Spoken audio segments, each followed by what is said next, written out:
niggas rockin' vagabond. Sing the song, oh, you don't know? What? Well, I still bang with you, hang with you, sit drink with you, as long as I can sing with you live. This shit my favorite. Yo, everyone. James with Sol MTG. Do I got something exciting for you today? Commander Anthology Volume 2.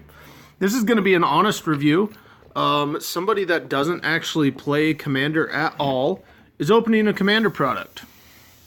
So that's a thing. It's going to be our backdrop, so we don't got to look at my dirty household. Enjoy QRN Left Shark there. Alright, so let's dig right into the contents of the box. I don't know if these were set like this purposely. I doubt it. But, I mean, first impression, this is pretty sweet. The setup that they got going here is amazing. And these little spin down life counters, you get 4 of them, 1 for each deck, which I think is really freaking cool. Yeah, that's a good start. I mean, that alone kind of makes me want to play Commander. Not really. Alright, so I have played one game of Commander before. It took a really long time, and that's just why I've never got into it. It's like 6 hours later. We were still playing, and that's just not my thing. I'm pretty impatient. So this little booklet is going to be each of the deck lists. You got Devour for Power. Momioplasm is the commander of that deck. Built from scratch to ready. You got a Wade into Battle with Kalimne, Disciple of Iros. And the deck that everybody wants, Atraxa, Praetor's Voice, the Breed Lethality deck. She's a very popular commander amongst a lot of the people that play here in Idaho, at least the people that I talk to. I think it's just because how powerful she is. I know one of the main problems with that deck was you needed to get a doubling season to make that deck just pop off. And back in the day, doubling season was pretty expensive, but it just got reprinted, so it's a lot cheaper. Alright, next part, getting into this Commander Anthology version 2.0. Yeah, so each individual deck box is actually labeled, which I like a lot.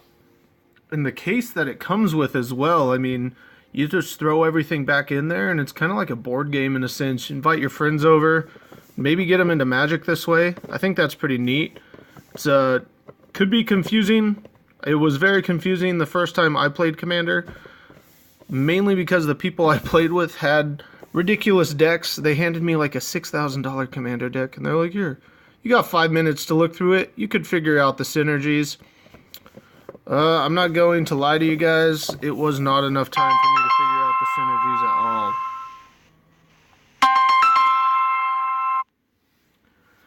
all. Alright, so gotta ignore a phone call real quick. Sorry about that. We're gonna get right into these deck lists. Kind of check them out. So we'll start with front row here. You got Wade into Battle. I think this is the deck list with Kalimne.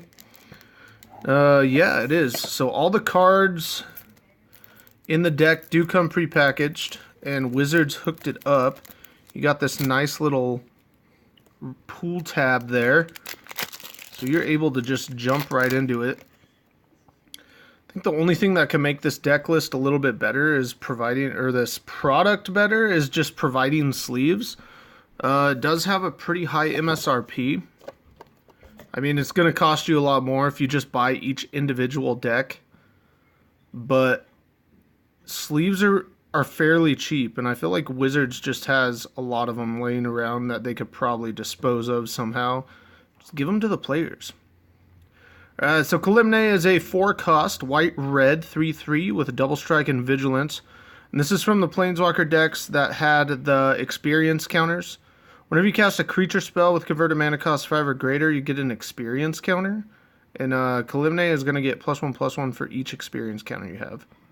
So that seems like a lot. I'm assuming most of this deck list is just larger costed stuff. Yes, it is. You got Gisela and Anya, which, 2 angels. That's pretty cool. And they're both 5 or greater mana cost, so you're going to get counters off that. One thing that I do really like about these is the original deck lists didn't have this crown going with the whole legendary creatures that they just added recently. And I think I really like the crown. I don't know how you guys feel about it, but I think it is a very nice addition to just changing cards up and making them unique in themselves. Legendary creatures are supposed to be powerful, and why not set them aside with a little bit of different art than all the other creatures? Yeah, so I mean, this is pretty sweet. I'm not going to dig too far into the deck lists. Like I said, I'm not a Commander player, so I have no clue what the heck to expect out of this, other than, you know, you get some pretty neat stuff. Banishing Light, I remember that card. It's pretty cool because Kalimne, Anya, and Gisela are all foil cards. I don't know if this is not the deck that I would want to play if me and some buddies dug into this and decided that we wanted to sit down for a couple hours and beat each other up. Kalimne seems sweet, but 4 mana to get a 3/3 double strikeout and then have to cast a bunch of creatures after that just doesn't seem like my playstyle. But Kalimne, you're cool regardless. We're going to set you aside. We're going to dig into Devour for Power. So I have seen this card before, and this is something that I'm more interested in. Mimeoplasm is freaking sweet. Plus it's a Sultai legendary creature, which is just cool in itself. Sultai is probably some of my favorite color combinations that they have. Let's check it out. You get a 0/0 for 5 mana. So when you cast it, it dies. No, it doesn't die. So as the Mimeoplasm enters the battlefield, you may exile 2 creature cards from graveyards. That's your opponent's graveyards as well. You do have multiple opponents in Commander, so it's pretty easy to do that. If you do, it enters the battlefield as a copy of one of those cards with a number of additional 1/1 counters on it equal to the power of the other card. So that's pretty sweet. If your opponent's playing like a 6/2 or something like that, this is going to enter as a 6/6, and it's going to be a copy of one of the creatures that you exile. Mimeoplasm is cool. Then you got Damia of the Sage Stone. These cards just look sweet with the crown. I don't know why that was such a problem back in the day. Everybody hates when Wizards is changing things up, but look at that. That just looks good. It's different. You get a big old 4/4 Death Touch, skip your draw step. Alright. And then you got Vrosh the Hunter. So this is one of the big dragons. I feel like this was a commander in its own set back in the day. But, like I said, I don't play Commander. Don't quote me on that. Big ol' 6/6 flyer for 6 mana. Whenever it deals combat damage to a player, you may pay a green and 2 colorless. If you do, put 6/1/1 counters on Varash. Nice. That's pretty sweet.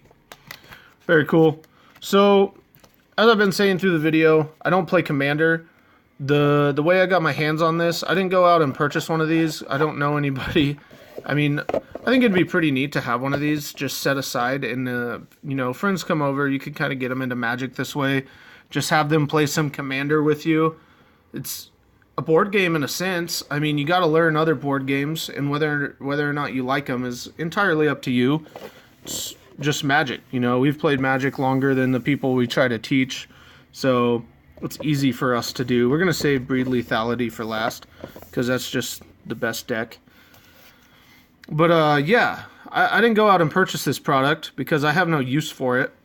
My buddy from Enclave Games, the owner, he wanted me to kind of go through this review, and, you know, I told him, hey, man, I'm not a Commander player, so what the heck am I going to say? He's like, you know, do your thing. So I'm doing my thing. Doing it the best that I can. If you're a Commander player, you recognize these cards, then, you know, power to you. You recognize the cards. I don't got to go into too much detail about it at all, because you know what they do. But this is just kind of an honest review from somebody that was never really interested in the format. And after I see a product like this, it's pretty interesting to me. I mean, I would like to pull this aside and just go for it. But, Now I need to find enough friends that would want to come over and play it. This product is pretty spendy. It's MSRP of like $160, which isn't bad considering if you wanted to go and purchase all these deck lists by themselves, you're looking upwards of like $300.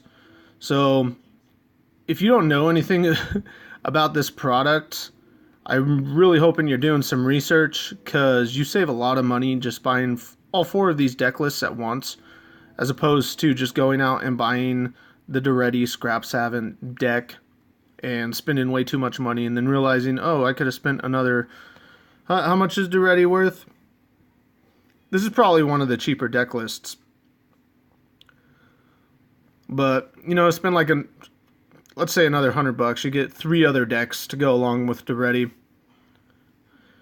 Yeah, so let's check this out. Duretti Scrap Savant.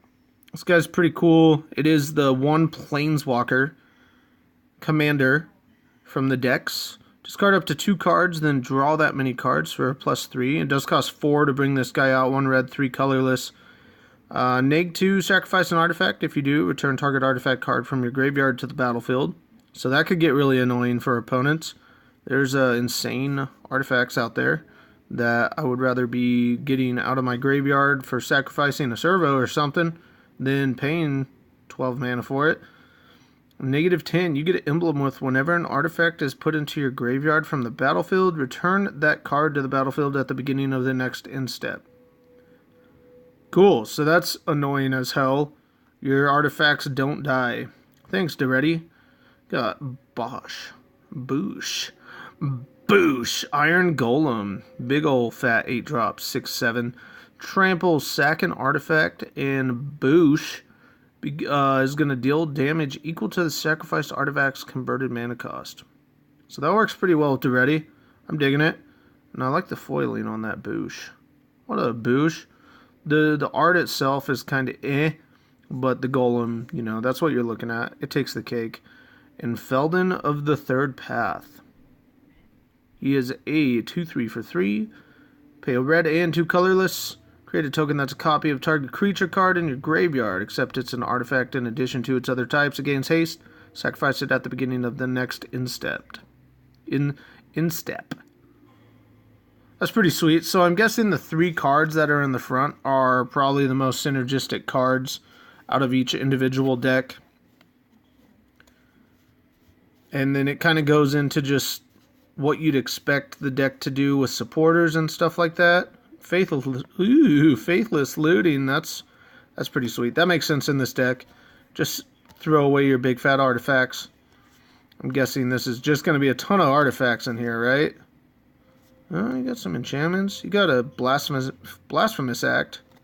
Heck yeah. Everyone's down with a blasphemous act. Cool, and there's some more legendary creatures as you go through here. More rares. It's not just the 3 rares that are up front, which from that one time I played Commander, that just ridiculous deck that my my buddy had, it was all rares and mythics. It had like original duels, and not only did I just not understand what the heck was going on, but I also felt bad. I knew that the cards had value. That's when I had just started getting into like collecting cards for worth rather than just collecting cards because, ooh, Magic is fun and I want to be a part of this. I found out that cards actually could sell for value other than just, you know, Delver of Secrets was a good creature to me originally, but then it had a $2 price tag, something like that on it, and that was just neat.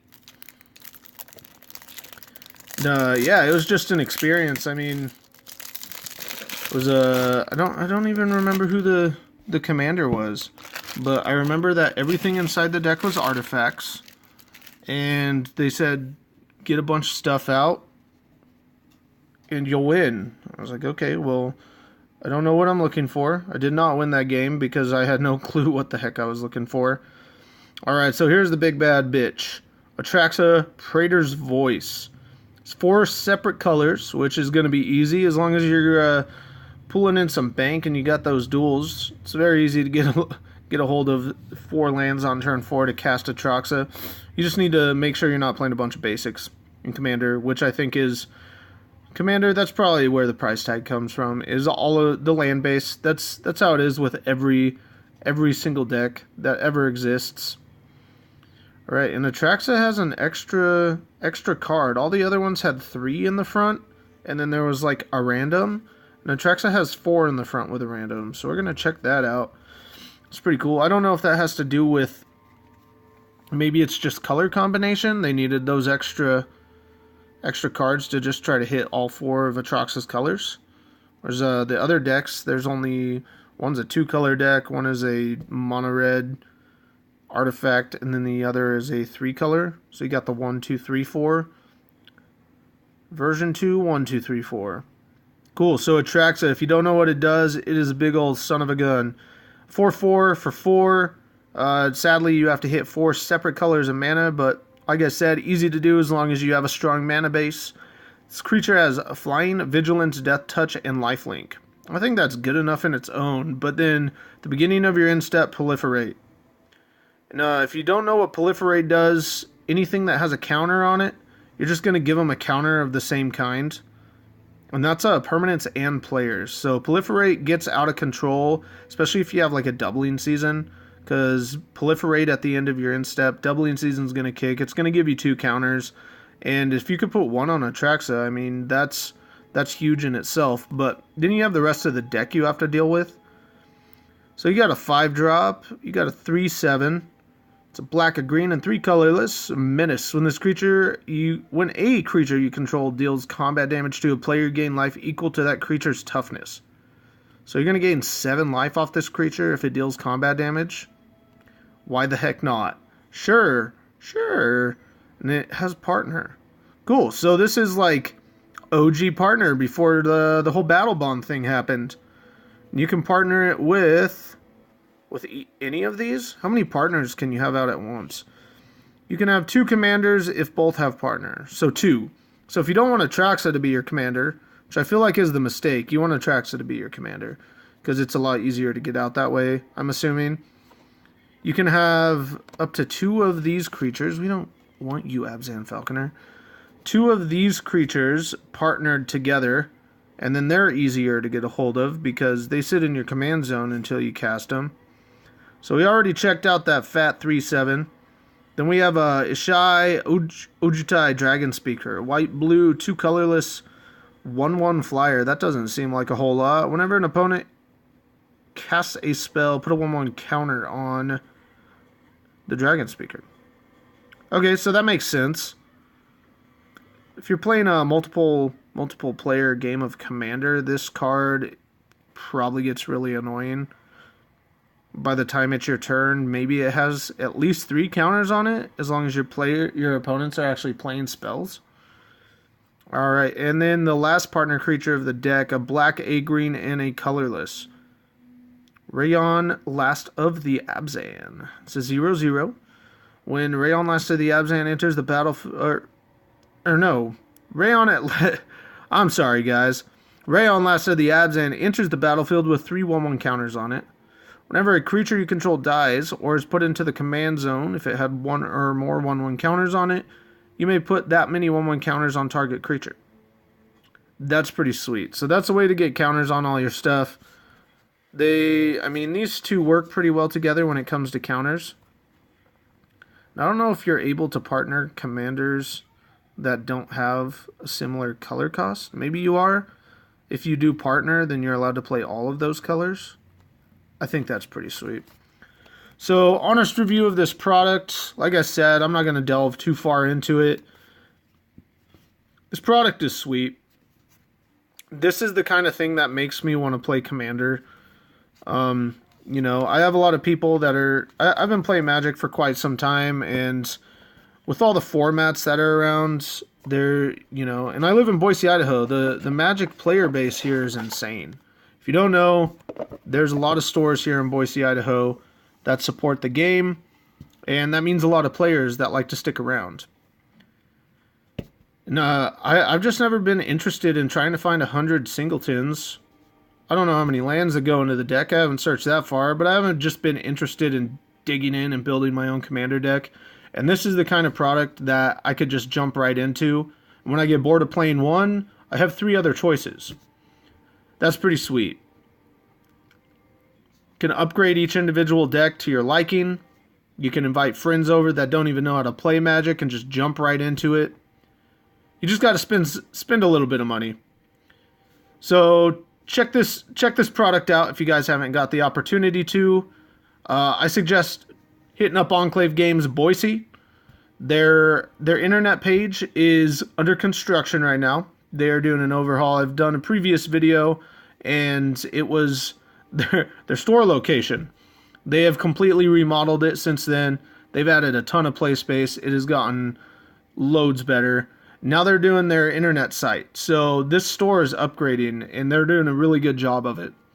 I know that they're selling this product for less than the MSRP, which is super cool. Not a lot of stores do that. A lot of Magic stores, if they know that they can make money off something, they're going to do it. So check out Enclave Games. They got some pretty insane prices on all their stuff. Thank you guys for watching. I hope you like my honest review of a Commander Anthology version 2 happening with a player that is not interested in Commander. Maybe tomorrow.